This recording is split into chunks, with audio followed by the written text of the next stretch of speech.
მოსკოვის მექანიზმის საკითხს ელთოს რეკომენდაციებთან დაკავშირებით შინაგან საქმეთა მინისტრის მოადგილეც ეხმაურება.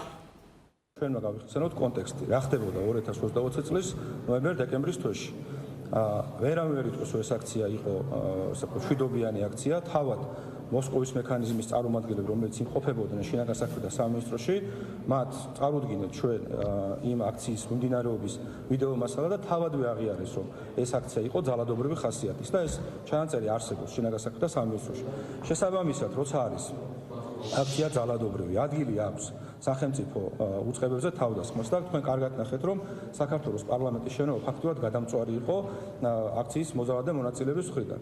პოლიციამ გამოიყენა პოლიციის კანონით გათვალისწინებული შესაბამისი პროპორციული ძალა და სპეცსაშუალებები, რისი გამოყენების სრული ლეგიტიმური არათუ უფლება, არამედ სრული ვალდებულება ჰქონდა მას. ვინაიდან აღნიშნულ საკითხს იძიებს საქართველოს გენერალური პროკურატურა, ჩემგან არასწორიც იქნება ამაზე საუბარი, ვინაიდან ჩვენ არ ვიძიებ და არც გვაქვს უფლება, რომ ჩვენი თანამშრომელზე, როცა არსებობს ეჭვი, რომ შინაგან საქმეთა სამინისტროს თანამშრომელად ჩაიდინა სავარაუდო დანაშაული, ეს საქმე გამოიძიოს შინაგან საქმეთა სამინისტრომ.